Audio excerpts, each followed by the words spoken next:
As I mentioned, because Bitcoin's blockchain is decentralized, nobody's in authority. The computer program that Satoshi created allows for the creation of 21 million Bitcoins. That's it, just 21 million.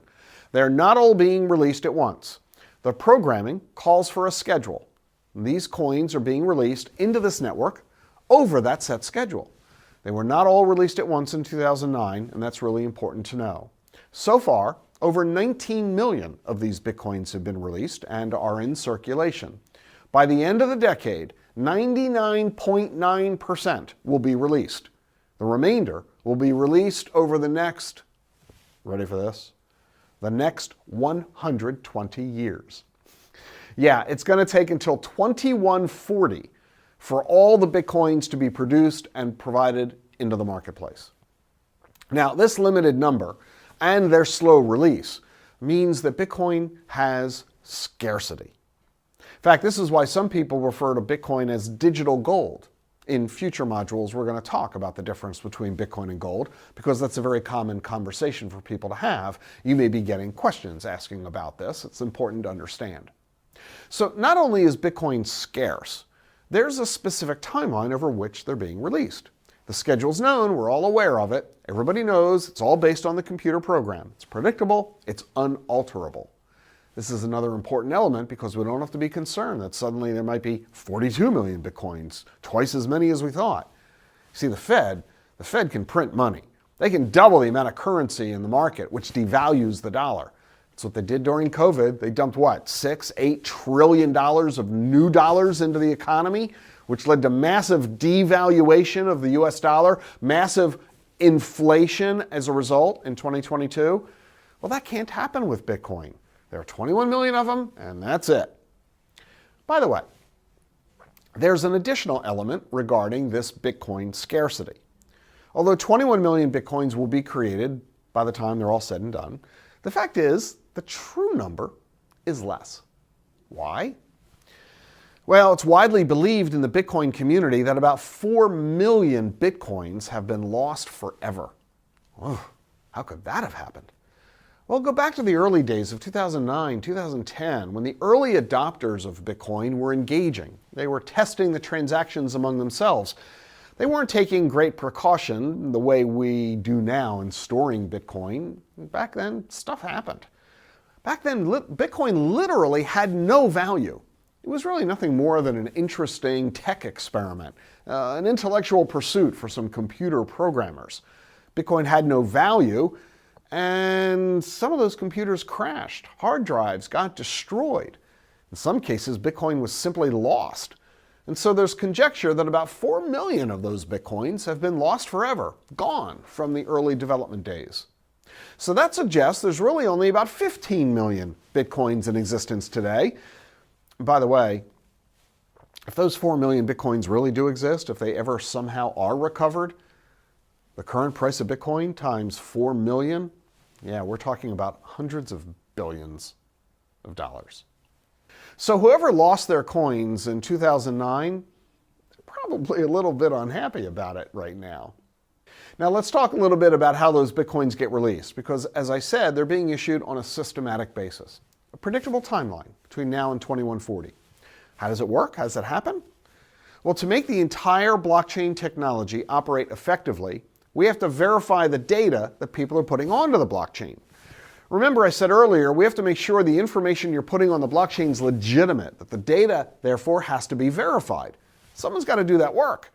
And as part of that, we've got to make sure that the data being put onto the internet, being put onto the blockchain, isn't already there, because we want to make sure we're avoiding that double presentment problem. That means we need to have computer operators verifying the data, making sure that what we're adding to the blockchain is legitimate. So picture this. I need you to do me a favor.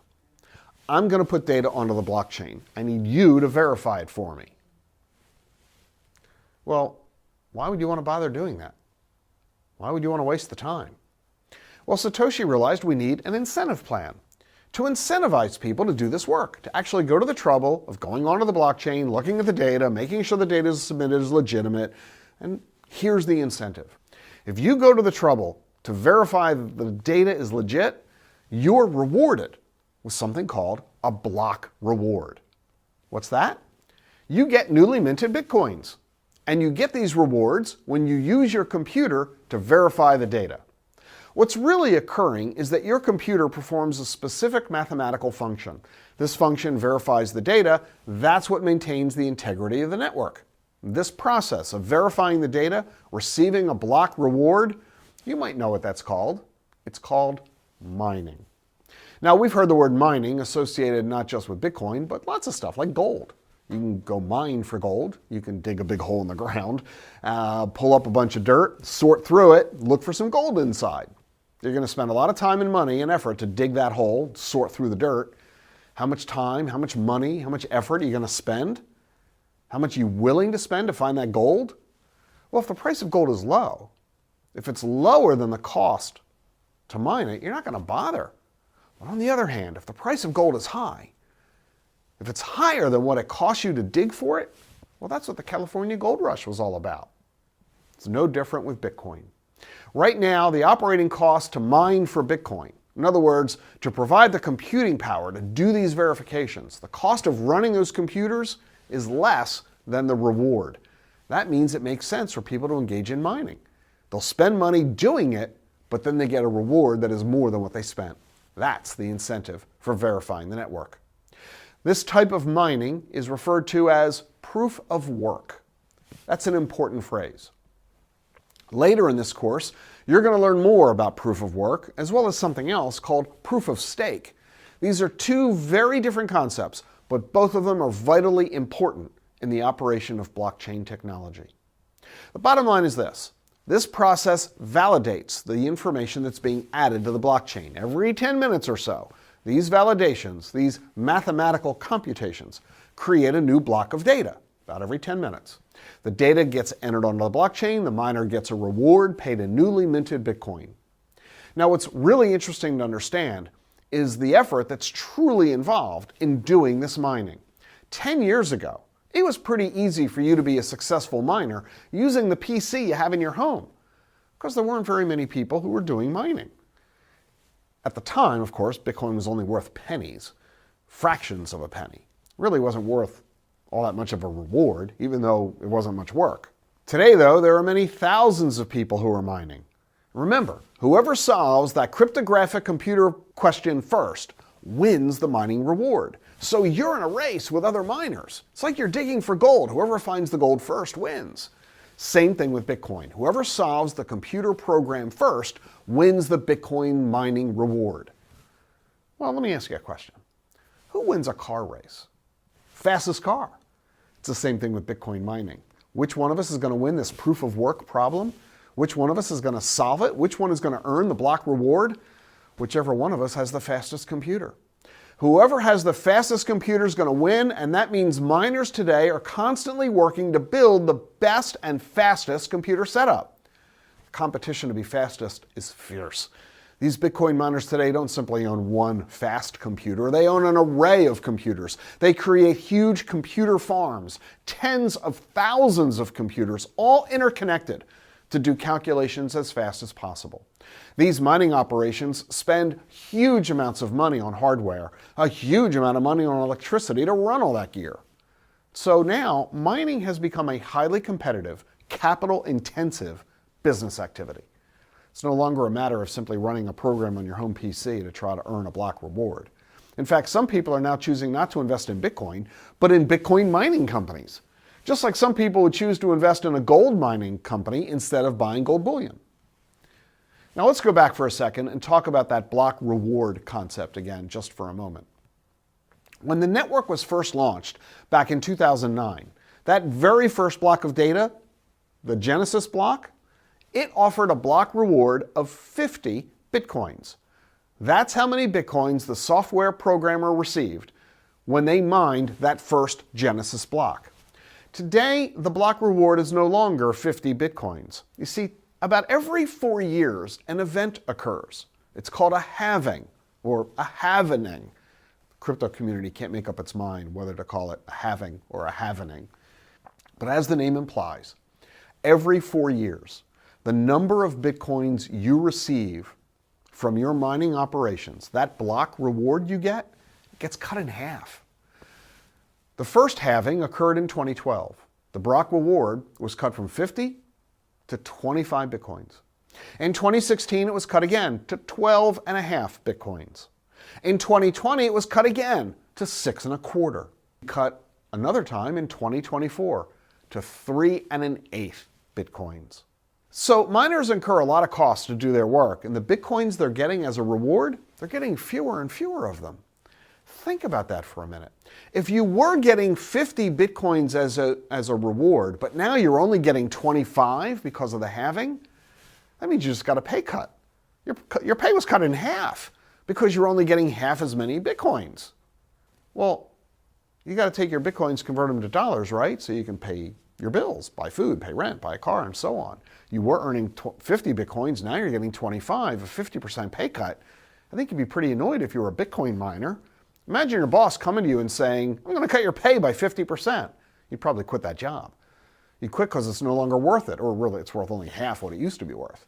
This is a key reason why people believe the price of Bitcoin keeps rising. If I'm only earning half as many Bitcoins as before, I want every Bitcoin to be worth twice as much. In other words, if I was getting 50 Bitcoins at $100 each, but now I'm only getting 25 Bitcoins, I want them all to be $200 each. That way I'm still earning the same amount of income.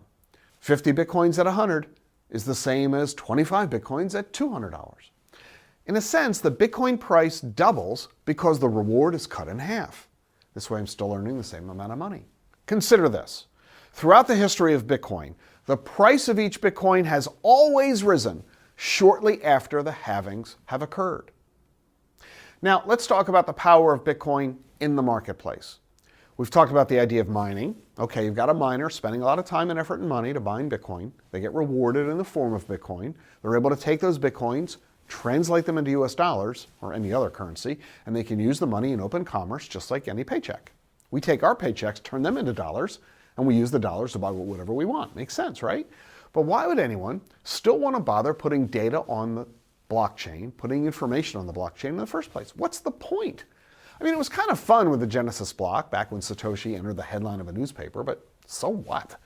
Well, consider this. Consider that you live in the United States, but that you weren't born here. Millions of immigrants come to the U.S. because of the economic opportunity that we have in this nation. In many cases, they leave home their families, back in what we refer to as the old country. I remember my grandparents using that phrase. My grandparents emigrated to the U.S. back right before the First World War. My grandmother came alone from Russia, traipsed across the entire continent of Europe, sailed across the Atlantic all by herself at the age of 16. Hard to fathom. And of course, she was doing that with her mom and her sisters still back in the old country, as she used to call it. So my grandmother used to talk about them all the time and used to send money back to them as well.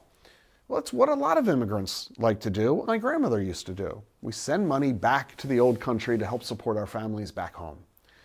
That's part of the reason that immigrants come here. The economic opportunity is better than where they used to be living.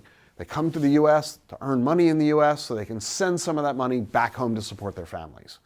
This process of sending money back home, that's called a cross-border transmittal. It's a huge global industry. Internationally, $4 trillion a year, about $800 billion of it are individuals sending money to each other from one country to another. The rest is all corporate and government work. It's a very common scenario. Well, how do people do that? How do you in the US send money to somebody else overseas?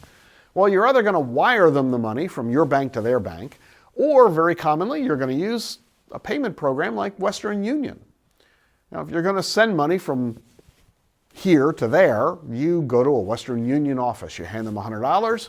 They send a note to somebody in the receiving country. That family member walks into a local Western Union office to pick up their $100. There are two issues with this transaction. The first problem, whether you're going to use Western Union or your bank to wire it, it takes 5 days on average to send the money from one country to another. Second, the commissions average 6.5%. Wow. Think about this, by contrast, of doing the transaction on the blockchain. You take your dollars, you convert them into Bitcoin, and then you transmit your Bitcoin to another person. Remember, I said it was peer-to-peer. You send your Bitcoin directly to your mom, no intermediary like Western Union or your bank. It goes directly from you to the other person. It takes about 10 minutes, not 5 days, because that's how long it takes to confirm the block of data on the blockchain. Just 10 minutes. And instead of paying a commission of 6.5% on average to an intermediary, there is no intermediary. And as a result, the movement of the Bitcoin is virtually free. Look at the incredible commercial value for using Bitcoin and the blockchain. And that's just one use case. In a future module in this course, the real world use cases, you're going to learn about more commercial applications for blockchain technology, cutting across a wide array of industries and commerce. It's really pretty exciting.